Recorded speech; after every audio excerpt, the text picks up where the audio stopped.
안녕하세요, 진격의 아재입니다.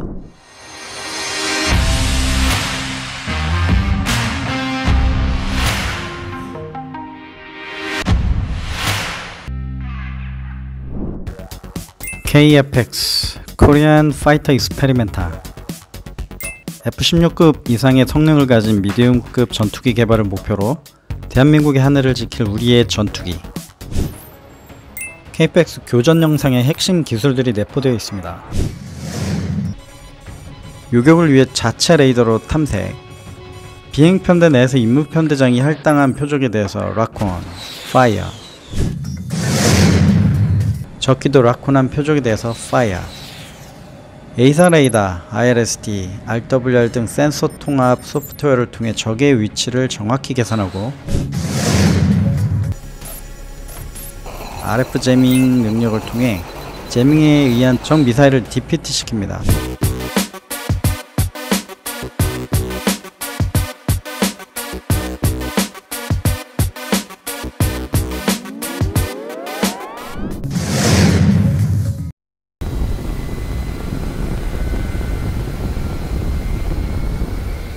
스크램블을 위해 이륙하는 KFX 하단을 보시면 폭탄과 비슷하게 생긴 장비를 보실 수 있습니다.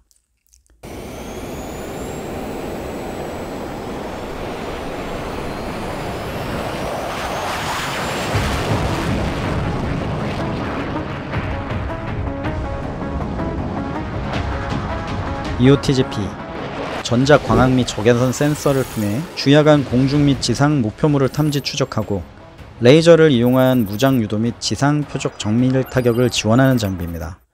쉽게 말해서 지상 표적에 대해 영상 정보를 획득해서 공대지 유도 폭탄으로 정밀 타격할 수 있도록, 그리고 투하된 폭탄의 효과를 영상으로 확인할 수 있는 장비입니다.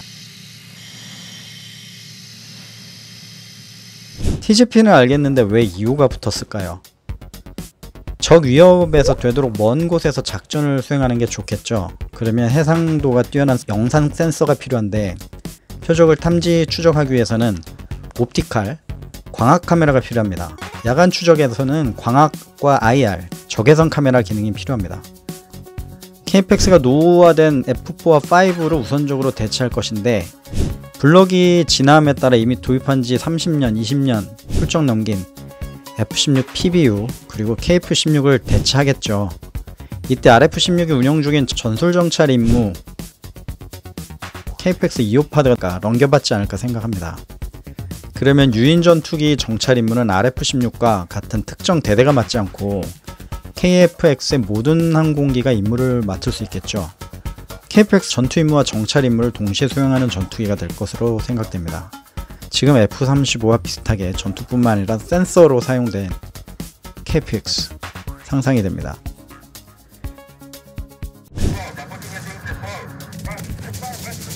양방향 비디오 데이터 링크, 영상 데이터 링크를 통해 지상 요원이 설명하고 주석을 다른 영상을 파드를 통해 조종사가 확인하여 정밀 공격 및 컬래터럴 데미지, 부수적 피해와 우군 피해를 방지하고,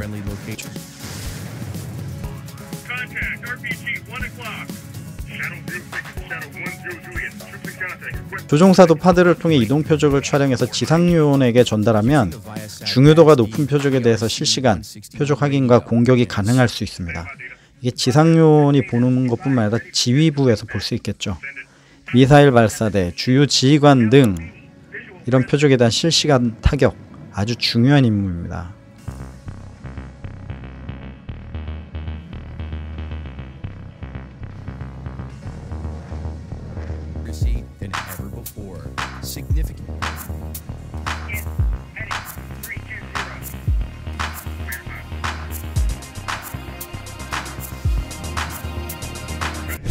지금 파드 자체를 개발해서 동체 하부에 장착하는 방식을 취하는 KFX인데, 앞으로 이 TGP는 동체 매립 또는 내부 장착형으로 개발돼서 스텔스 형상에 도움이 되어야 되고, 수준 높은 전술 데이터 링크 연결, 이 전술 데이터 링크 하면 참 할 말이 많은데, 지상군과 해군과 공군 간의 실시간 합동작전 능력이 이 전술 데이터 링크가 개발이 돼야 됩니다. 날개 좌우에 두 발씩 장착되어 있는 미티어 IRIST 공대공 미사일, 동체 하부 반매립형으로 4발의 공대공 미사일 장착, AIM-120 암람과 같은 기존의 BVR 미사일을 대체하기 위해 개발된 미사일 미티어. 덕티드 램제트 엔진을 활용한 능동 레이더 유도 방식의 장거리 미사일입니다. 램제트 하시면 SR-71 정찰기를 떠올려 합니다. 이때 적용된 엔진 기술이죠. 일반 엔진으로 어느 정도 추력을 얻은 후에 고고도에서 날아가면서 음속에 의한 압축파를 활용해 마하 3 이상의 속도를 가져갈 수 있는 초음속 순항. 이때 사용된 게 램제트 엔진입니다. 이 기술이 미사일로 적용되는 것으로 이해하시면 됩니다. 한때 중국에서 러시아로부터 현대급 구축함, 소브르메니급 구축함, 이 구축함을 수입했었죠. 이 구축함이 초음속 대함미사일을 장착하고 있었습니다.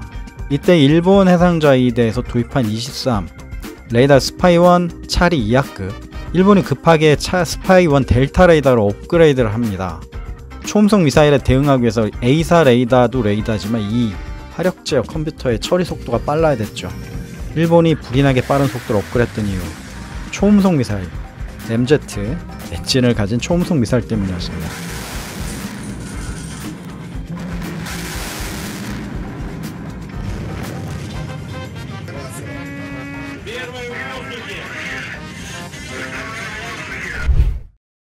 영국 주도의 프랑스, 독일, 이탈리아, 스웨덴, 스페인 등 유럽 6개국이 공동으로 2002년에 추진해서 2012년에 시험 발사에 성공합니다. 능동 레이더 미사일인 스카이 플래시의 기술을 기반으로 데이터 링크 기술이 향상됐고, 이 미사일은 발사 초기에 관성 항법 장치로 유도되고 중간 코스에서 업데이트는 AWACS나 무인기가 같은 타체계에서도 가능해서 미사일 발사 후에 전투기가 바로 전장을 이탈하는 진정한 파이어 앤 포겟이 가능한 미사일이라고도 합니다.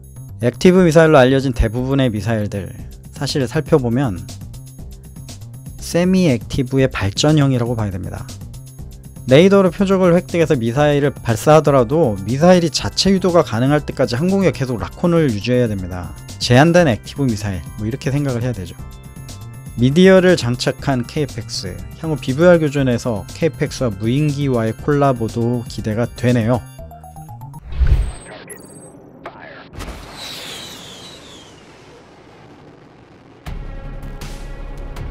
미디어를 발사한 KFX가 전장을 이탈하면 적전투기는 미사일을 발사한 전투기를 탐지하지 못하고 능동 레이더 유도 모드로 전환된 미티어 미사일의 공격을 받기 때문에 곤란해지는 상황, 방어를 해야 되는 상황에 직면하게 되죠.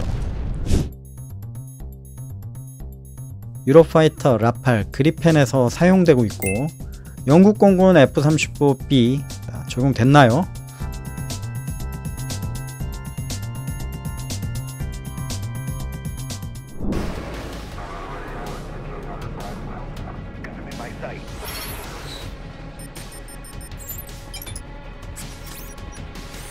IRIST, Infrared Imaging System Tail Thrust Vector Controlled, AIM-9을 대체하기 위해 독일 공군이 개발한 적외선 추적 방식의 공대공 미사일입니다.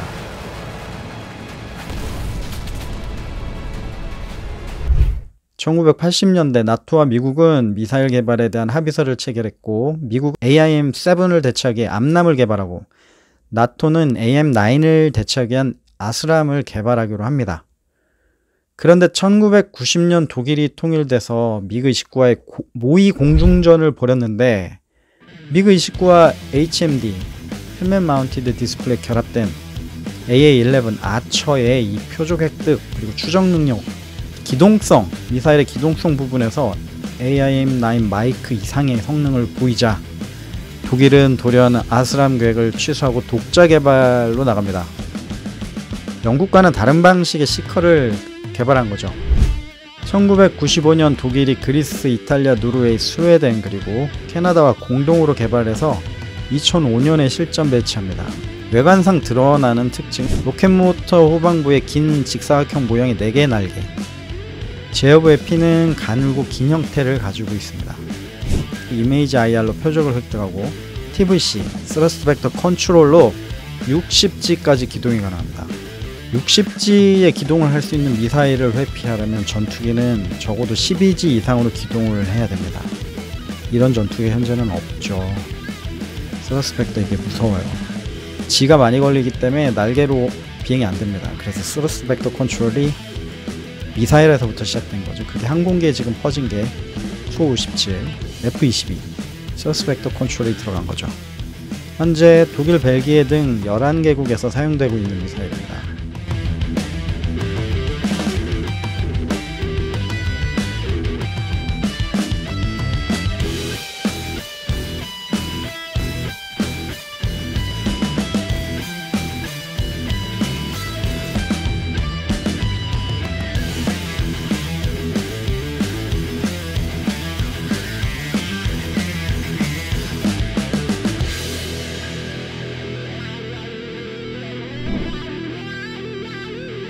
영상으로 본 KF-X 개발을 위한 4대 핵심 기술 중에 EOTGP 그리고 공대공 미사일의 능력을 알아봤습니다.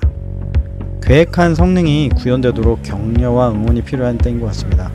오늘은 여기까지 진격했습니다. KF-X 플랫폼을 통해 국산 무기를 장착하고 임무할 날을 기대해봅니다. 그리고 우리 윙맨님들 건강과 건승을 기원합니다. 안녕. Thank you.